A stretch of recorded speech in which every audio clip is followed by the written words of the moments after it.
Hello everyone, my name is Laura and today I will discuss a crucial topic in Colombian education, bilingual education, and its impact on society. So I will analyze Mejia 2006 a statement on how bilingualism in Colombia focus on Spanish English, while other languages, such as indigenous and Creole languages, because are less valued. Additionally, I will answer the question of whether bilingual education programs in Colombia are truly contributing to a more education tolerant society or merely improving job opportunities for graduates. To do this, I will base my discussion on the document Bilingual Education in Colombia Towards a Recognition of Languages, Cultures, and Identities by Mejia 2006.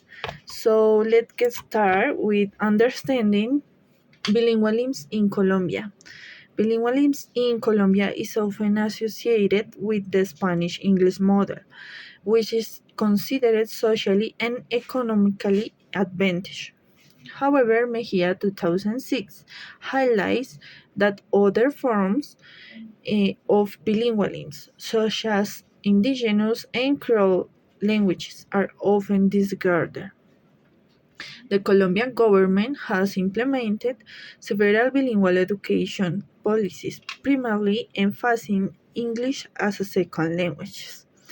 The National Bilingualism Program, for instance, aims to improve English proficiency among students but does not give equal importance to indigenous or minority languages. While English proficiency can open doors in the job market, neglecting other languages limit cultural diversity and inclusion. Economic versus cultural aspects of bilingual education. Bilingualism can serve different purposes: economic advancement or cultural preservation. Mejia 2006 argues that the emphasis on Spanish English bilingualism is mainly driven by economic factors, ignoring its cultural and social implications. The ability to speak English is often linked to better employment opportunities, particularly in tourism, commerce, and international business. However, bilingualism should not be limited to economic benefits, it should also promote intercultural understanding and linguistic diversity. For example, in countries like Paraguay, where Guarani and Spanish coexist, officially bilingual education strengthens national identity. Colombia could adopt a similar approach by integrating the indigenous languages into formal education. The role of bilingual education in fostering inclusion and tolerance. One of the key posts in this discussion is whether bilingual education programs help build a more understanding and tolerant society.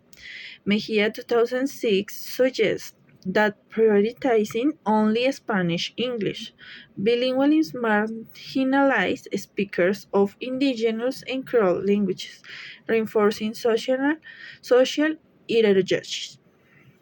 A more inclusive bilingual education model will recognize and value linguistic diversity, contributing to social cohesion and respect for cultural heritage.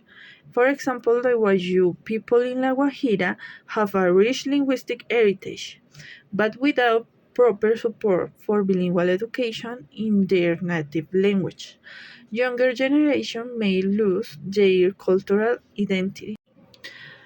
Policies and initiatives for a more inclusive bilingual education system. To create a more equitable bilingual education system, some policies and strategies could be implemented. Recognition of indigenous and Creole languages in education policies. The government should invest in programs that promote multilingualism beyond just Spanish and English. Training teachers in multilingual education. Educators should be equipped to teach in both English and indigenous languages, providing resources for the preservation of linguistic diversity. Schools should have materials available in indigenous languages to support learning and cultural appreciation, encouraging students to learn about different linguistic backgrounds. Language diversity should be seen as an asset rather than a barrier to development.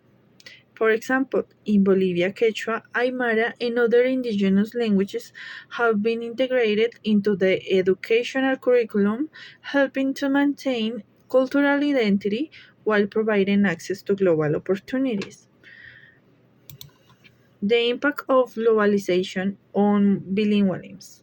Mejia 2006 also discussed how globalization has influenced bilingual education policies in Colombia. The need for English is driven by global economic demands rather than national cultural needs. Countries with strong indigenous languages policies tend to promote multilingualism rather than just bilingualism. In Colombia, globalization has led to an education system where English is prioritized for global competitiveness, rather than using bilingualism as a tool for cultural preservation. For example, in Canada, indigenous languages receive funding for preservation, while in Colombia, resources for indigenous bilingual education are often limited. Challenges in implementing inclusive bilingual education. Although promoting linguistic diversity in education is beneficial, there are several challenges. Lack of trained teachers who are proficient in both Spanish and indigenous languages. Limited government funding for the development of educational materials in indigenous languages. Resistance for some sectors that view indigenous languages as unnecessary in a globalized world. Need for collaboration between policymakers, educators, and communities to create an effective multilingual education system. For example, in Peru, bilingual intercultural education programs have been developed to address these challenges, and Colombia could adopt similar strategies. In conclusion, bilingual education in Colombia is unbalanced. While learning English brings economic benefits, it is also essential to value and strengthen indigenous and Creole languages to build a more equitable and tolerant society. Mejia 2006 emphasized that privileging Spanish English bilingualism contributes to social and cultural inequalities. For bilingual education to be truly inclusive, it must recognize and integrate all linguistic communities in Colombia. We must ask ourselves, do we want bilingual education to only benefit those who access English, or do we want it truly to reflect the country's cultural diversity? Thank you for your time.